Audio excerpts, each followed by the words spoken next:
All right, so hello everyone. Today I have been invited to deliver a speech on platelet-rich plasma versus bone marrow concentrate, and we're going to be looking at the overview of their mechanisms of action. So to begin with, I would like to leave this question here for you to think about. So who promotes the healing of the patient? Is it the doctor or is it the cell? So this is a quote from a good friend of mine from Florida, where he says that only the cells of the patient can actually heal the patient itself. So we as doctors, the only thing that we do is we harness the power of these cells in the fundamental basis of regenerative medicine. So we're only collecting the cells and injecting them into the area of tissue injury, and we let the cells do their own work. So in terms of regenerative medicine and the two popular orthobiologics nowadays, we have predominance of PRP and bone marrow aspirate concentrate, or as you may want to abbreviate, BMAC or BMC. So the autologous application of PRP and BMAC, these are two orthobiologic therapies with several growth factors and cytokines. But in particular, BMAC, it has a slightly higher concentration of mesenchymal stem cells and a wide variety of growth factors and cytokines, especially interleukin-1 receptor antagonists, and these are all implicated in the anti-inflammatory property of BMAC. So in terms of objectives of this lecture, you may ask yourself, firstly, so what's the difference between PRP and BMAC regarding their mechanism of action? And secondly, is there in fact any scientific evidence proposing their combination? So you may want to analyze the clinical utility of PRP and BMAC, either in combination or in isolation. And this is a hypothesis that we're going to discuss later on in this lecture. So to start off, we have PRP and its mechanisms of action. So what can we find in a PRP mixture? So typically, we have cellular components such as the platelets and peripheral blood mononuclear cells, or the PBMCs, which can be located in the buccal layer, and as well as the molecular components, which are mainly the growth factors and a diverse family of immunomodulatory proteins. So moving right along, we have a typical PRP mixture here. We have after the first centrifugation, you collect the peripheral blood, you centrifuge it, and you have the separation of a plasma. This intermediate layer here, which is the Buffy code, and obviously the red blood cells down at the bottom because they are dense particles. But particularly in the buccal layer, you can find a rich concentration of platelets, macrophages, and other cell types. But particularly in terms of leukocytes or the immune cells, you will find neutrophils, eosinophils, basophils, lymphocytes, monocytes, and obviously platelets in a higher concentration if you're working with a leukocyte-rich PRP mixture. But we also like to highlight the fact that there is also the presence of macrophages and there are polarized states, which we are going to discuss in detail in the following slides. So we typically have the M1 subtype, which is more associated with the acute phase of inflammation, or if you have an infection, you're going to have an increased pro-inflammatory cytokine profile. Whereas in the M2 subtype, it has been found to be predominantly associated with the resolving phase of inflammation or tissue repair, which is highly beneficial towards a regenerative therapy. And in terms of stem and progenitor cells, we have firstly the hematopoietic stem cells, or HSCs, which have been associated with self-renewability, so they can generate more HSCs. Secondly, we have hematopoietic progenitor cells, which are highly capable of undergoing pluripotency. thirdly, the endothelial progenitor cells, which are very important for neovasculogenesis and the maintenance of the vascular integrity. So these cells are vital for the generation of blood vessels, which are important to provide nutrients for new cells that will migrate to the area of tissue injury and elicit their respective cellular events. But in terms of molecular components of a PRP mixture, we have an abundance of growth factors, typically VEGF, TGF-beta, IGF, and HGF, for example. And these are all collectively associated with cell migration, cell differentiation, neoangiogenesis, and anti-apoptosis. So these are some of the events that are very important in the maintenance of regenerative processes for tissue repair. So cytokines, which are also present in a PRP mixture. So from cytokines, from the Greek words, we have cyto, which means cells, and kinos, which means movement. So cytokines are small signaling protein molecules that are secreted by numerous cells.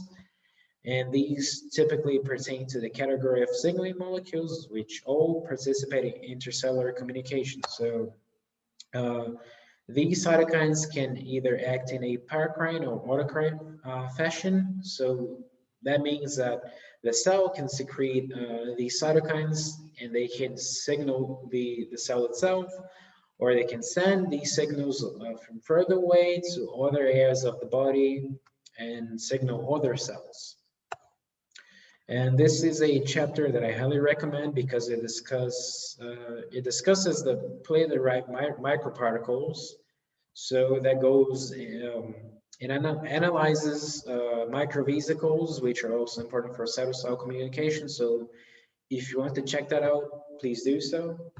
So moving right along, we have the mechanisms of platelet activation, which are critical for the recruitment of stem cells. So typically SDF1 or stromal cell-derived factor 1 is mainly responsible for the recruitment of progenitor cells for the tissue regeneration, whilst VEGF or vascular endothelial growth factor is highly essential for angiogenic processes. So on one hand, you have a factor or a growth factor that is going to call more cells to the area of injury, and the other growth factor is going to stimulate angiogenic processes. So you're going to stimulate the creation of new blood vessels, which are going to supply nutrients for these stem cells that are going to arrive here. So we are going to have a combination of cellular events which are beneficial in general for your tissue regeneration process. So you can't have one without the other. These all work collectively to create a successful microenvironment for your cells. But in terms of the molecules and mechanism of action of PRP, as I said before, we have an orchestration of chemokines, small molecules and growth factors, as well as enzymes, such as these proteases right here.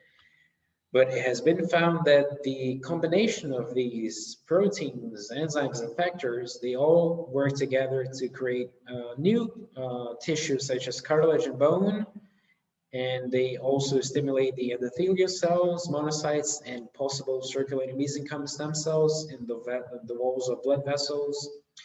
And they're also beneficial for the synovium. So if you're dealing with an osteoarthritic knee, these factors are all beneficial for osteoarthritic therapy from a PRP mixture.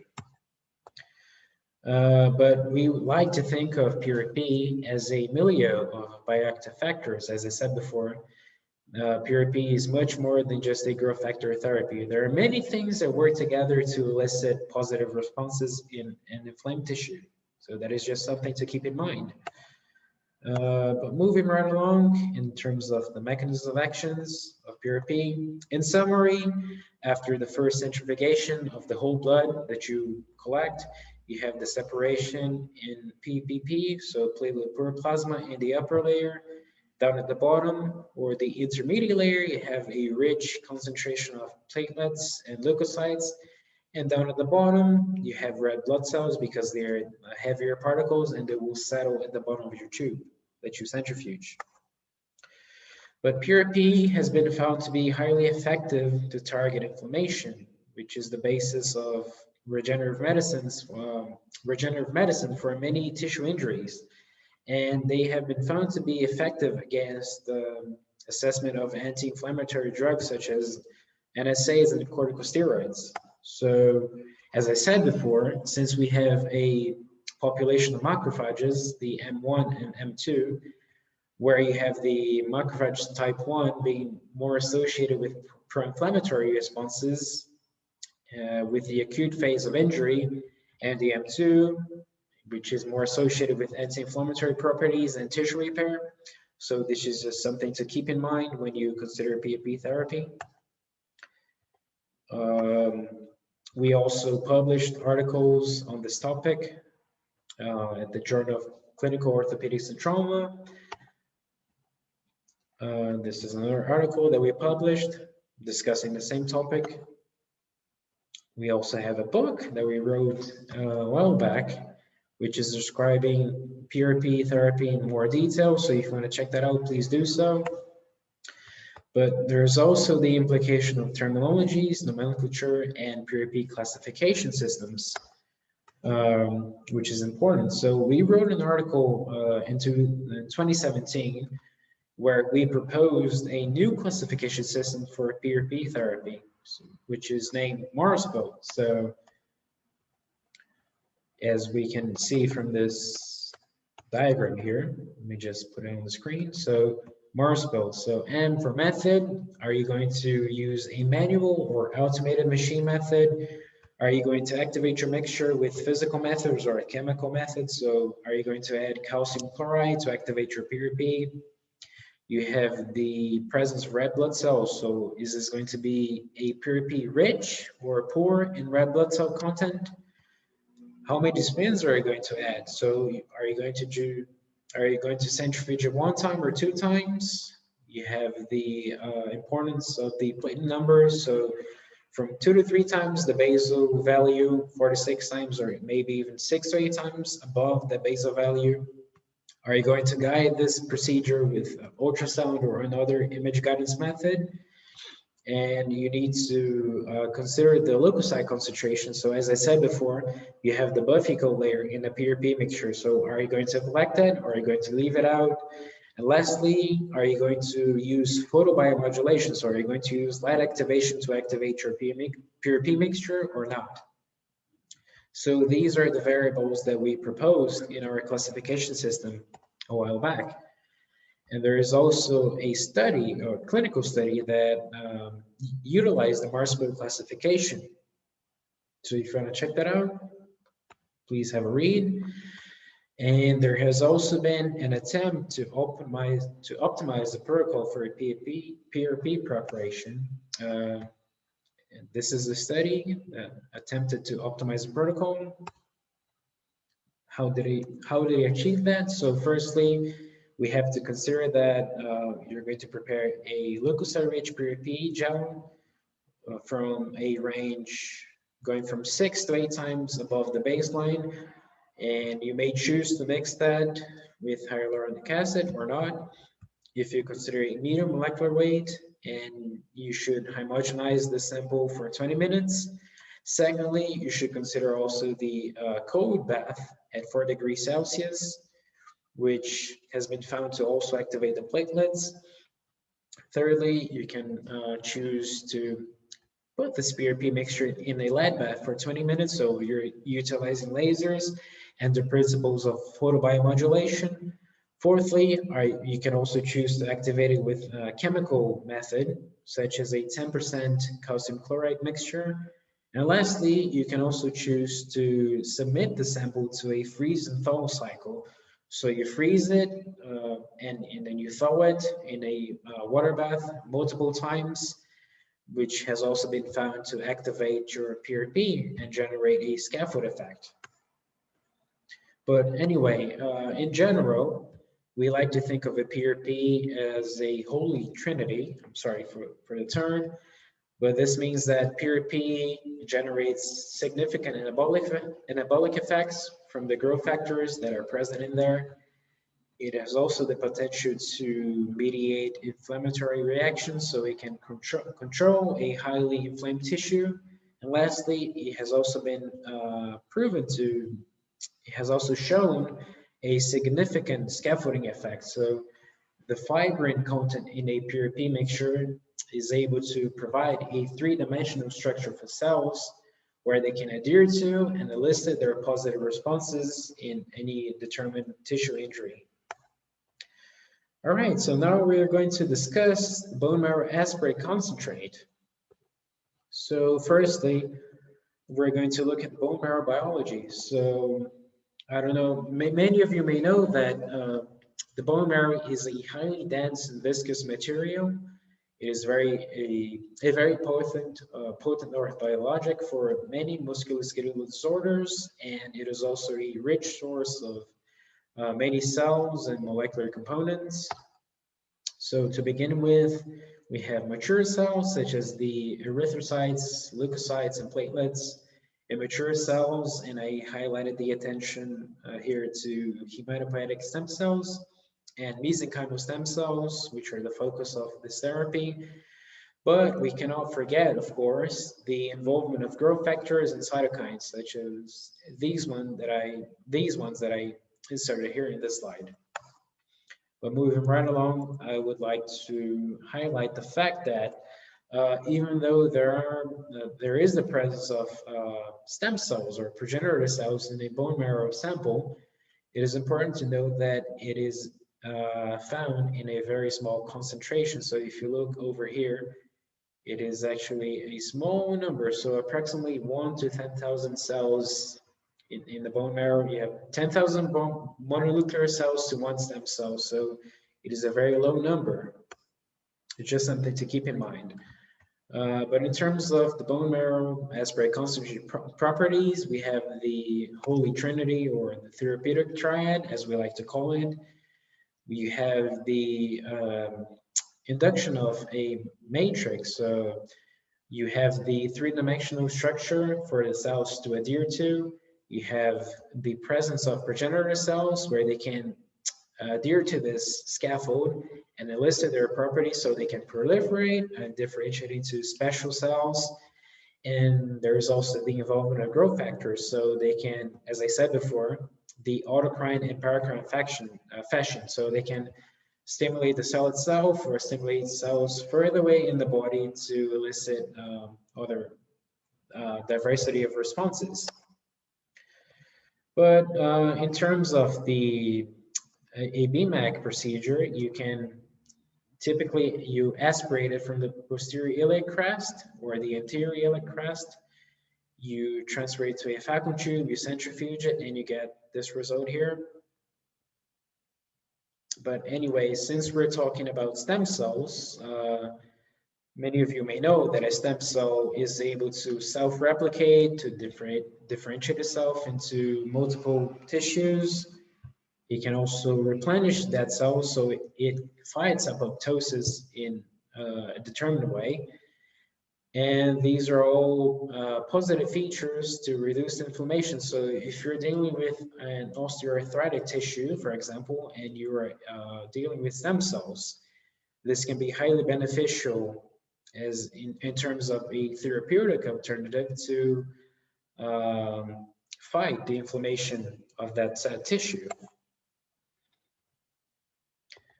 But if we look at the BMAC in the overview, we have progenitor cells, bioactive factors, and cytokines, which all collectively contribute to the signaling properties. So they will also serve as signals for cells in the tissue. And because of the IL-1RA, or the interleukin-1 receptor antagonist, it has a very, very significant anti-inflammatory effect, as it has been proven by many articles, if you want to look into that. And lastly, it is very similar to PRP because it also provides that matrix effect. So the fibrin content in a BMAC sample, it has also the potential to form the scaffold effect. So similar to PRP, you will also be able to provide a three-dimensional structure for cells to adhere to and install themselves there and elicit further responses, which are all beneficial towards the regenerative processes in tissue injury. But if we compare these two orthobiologics and the scientific evidence behind them, we have this article here, which is very excellent because the authors tried to analyze, they try to measure and compare the anabolic, catabolic, anti-inflammatory, and pro-inflammatory properties of both the bone marrow aspirate, the bone marrow concentrate, whole blood, and also leukocyte poor and leukocyte rich PRP samples from patients, which were assigned to elective knee surgery. So what they did was the authors collected 31 patients which were elected for knee surgery, and they enrolled them prospectively over a 3-week period.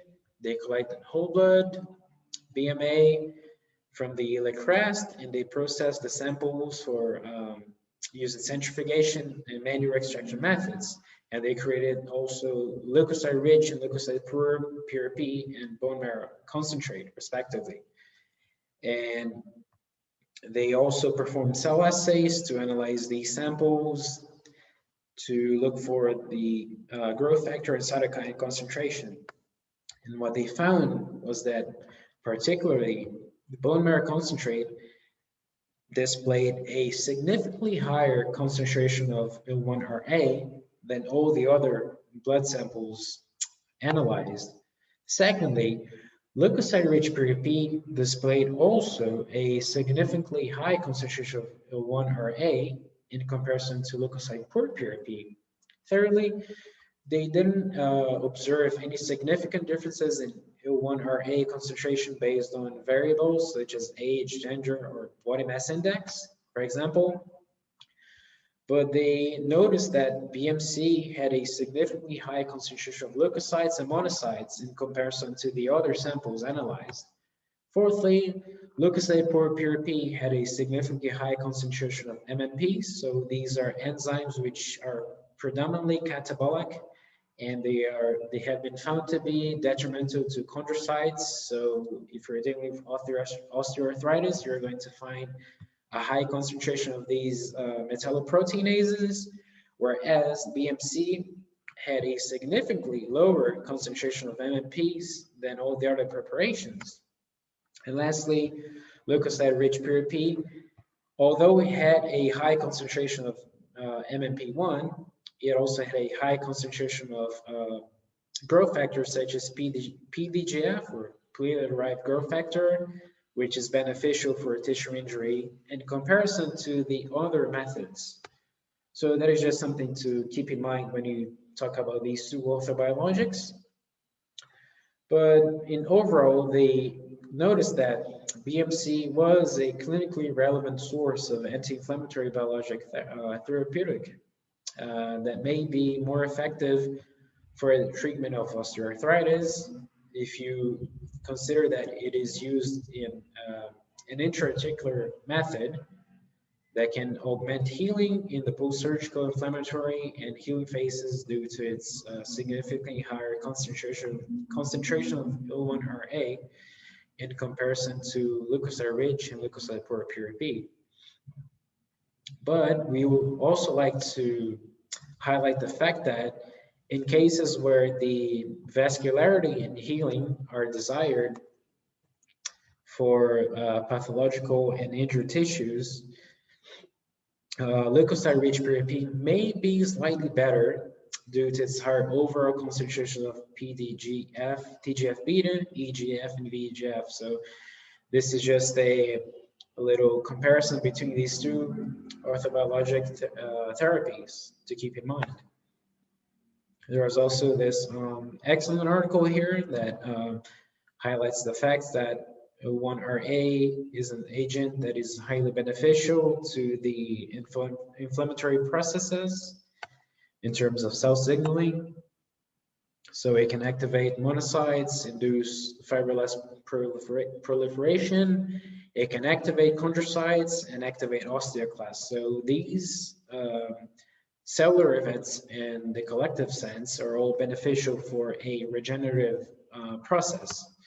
So moving right along, as I said, already discussed here, I would like to highlight the fact that in a bone marrow concentrate sample, you have a significantly high amount of VEGF, so over 100 times concentration, interleukin A, interleukin 1 beta, and IL-1RA, TGF-beta 2, and PDGF. So these are factors that collectively work towards the positive regenerative processes in any given inflammation of a tissue.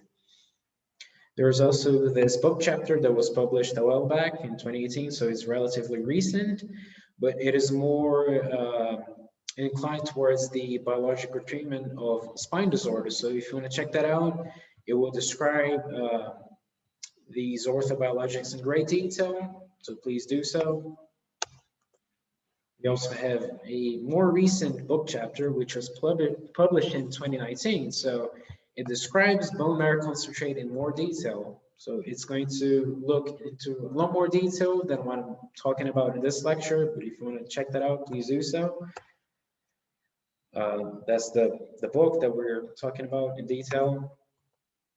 And there is also this article here. So if you're wondering about the orthobiologic treatment for knee OA in terms of a cost effectiveness choice, you should totally check this article out. I highly recommend that. But in terms of the bone marrow classification, we published an article this year where we proposed a new classification system for bone marrow. So much like the PRP, there is very little consensus in the literature regarding the nomenclature. So we have many protocols. Some of them will not even describe how they produce the PRP mixture or the BMC mixture. So that generates a lot of variance in results, but we attempted to describe in this paper a new classification proposal for bone marrow procedure, where we named it the ACH classification. So that stands for aspirate, concentrate, and hybrid. So you're either collecting the bone marrow by itself, you are centrifuging the bone marrow, so you have BMA, BMAC, or a hybrid, which is the combination of these two bone marrows. And particularly what we wanted to assess were 8 variables here. So when you collect your bone marrow, you need to describe the collection method, and you need to describe the harvesting method. So did you collect it from the posterior crest or the anterior iliac crest? The syringe type that you used, you need to describe the cell count. You need to also assess the dosage of cytokines that are present in the BMAC mixture. You need to assess the colony forming units. You need to analyze MSCs and HSC phenotyping. You need to look at the differentiation evaluation. So that is one form of cell assay where you analyze the differentiation potential of these cells. And lastly, additional biochemical assays to fully describe the product that you're working with. So this is an important thing to consider when you're working with a BMAC sample, for example. So obviously this is going to raise more questions than answers, and you may ask yourself, so in a general summary, PRP versus BMAC, so what's the difference between PRP and BMAC? So in a bone marrow aspirate concentrate, you're going to have less inflammation, more growth factors and progenitor cells, and a less flare-up stimulation and pain due to the presence of IL-1RA. But unfortunately, you're going to have a lower signaling potential, whereas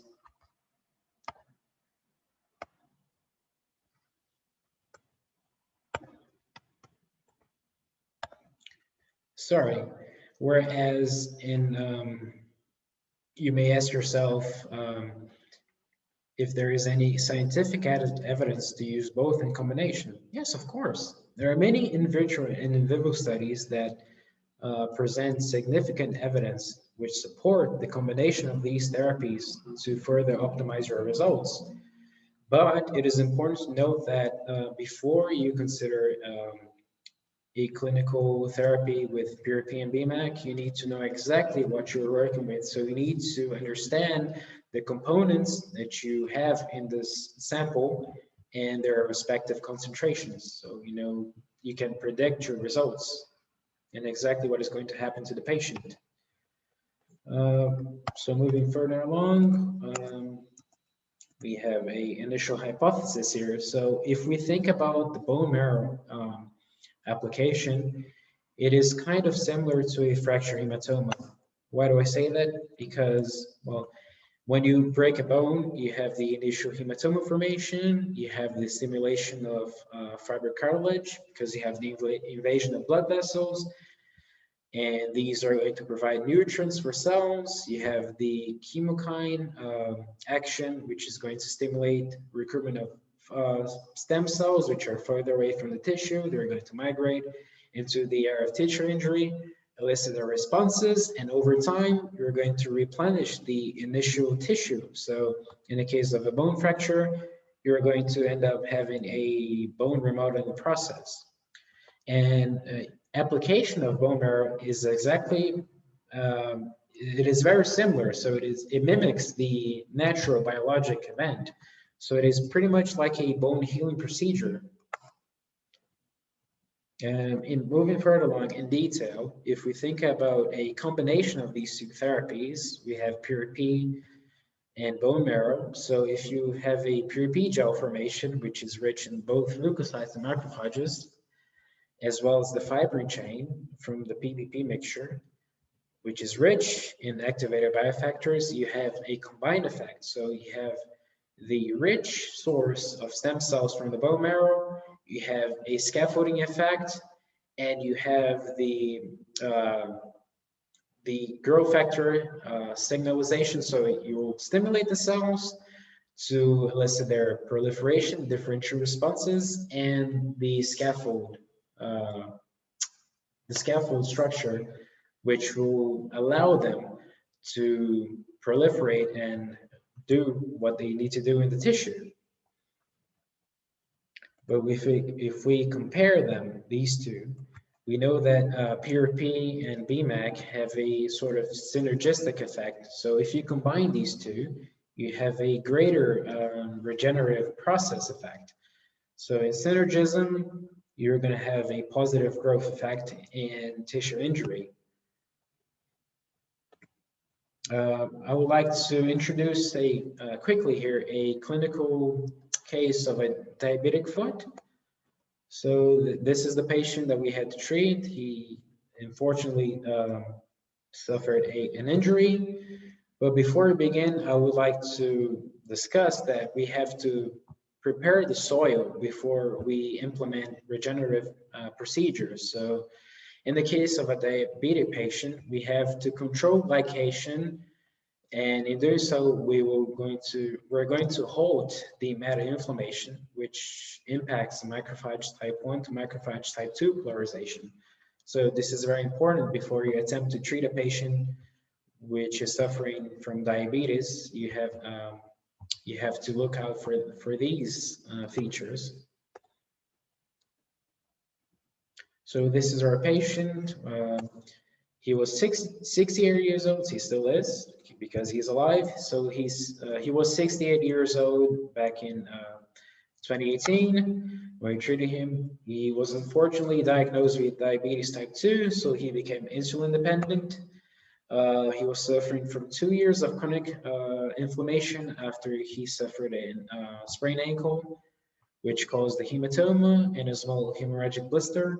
So the patient tried hyperbaric oxygen therapy, vacuum therapy, and he even received a blood transfusion to try and treat a severe anemia. So he was indicated for amputation by a group of orthopedics, orthopedists and angiologists, but we decided to treat him. So to make matters worse, he had anemia, hyperglycemia, and he was also hypogonadec. So he had a very low testosterone level, which we had to treat. And to make matters even worse, he was indulgent in a very inflammatory diet, which further contributed to metabolic syndrome and meta-inflammation. So we had to treat him in many areas. So firstly, what we did was we tried to improve his sleep patterns. He had a very poor sleep hygiene, so we tried to extend his 4 hours of sleep every night to 8 hours. We also treated his gut microbiome. So we shifted the inflammatory diet to a more anti-inflammatory diet. We gave him probiotics, we increased his protein intake, and we also gave him L-glutamine in high doses to shift his gut microbiome to, instead of produce more inflammatory proteins, to actually shift the scenario into a more anti-inflammatory microenvironment. Thirdly, we also assessed his inflammatory marker control. So we would frequently request blood samples so we could look out for inflammatory markers, such as the basal insulin, glycated hemoglobin, and CRP levels, so C-reactive protein levels. And we treated his condition with 2 grams of metformin every day, associated with empagliflozin in 25 milligrams twice a day. And in doing so, we were able to remove his insulin dependence. Fourthly, we also tried to restore his,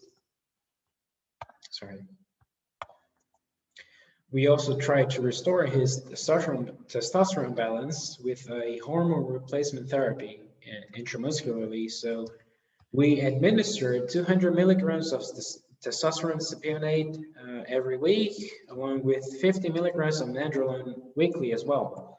And in the fifth place, we also implemented a growth hormone control. So we administered low doses of HGH in 1 international unit every day. And lastly, we also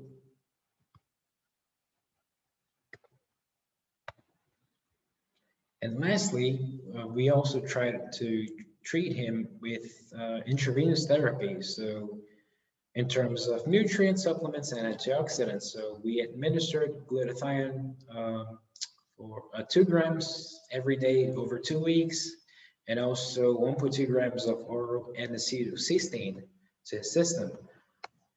So this is the evolution of the treatment. So that's when he began the treatment.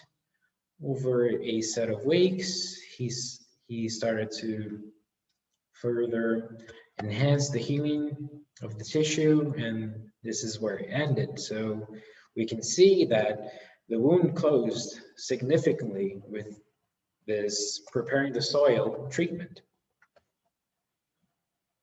So this was all based on the concept of a BMA matrix. So it is a one-step procedure which uses the bone marrow, and it has been reported that the bone marrow is an excellent source of cells and growth factors, but particularly the quality of your bone marrow harvest and aspirate is extremely technique dependent. So you need to look out for the technique that you use to collect this bone marrow.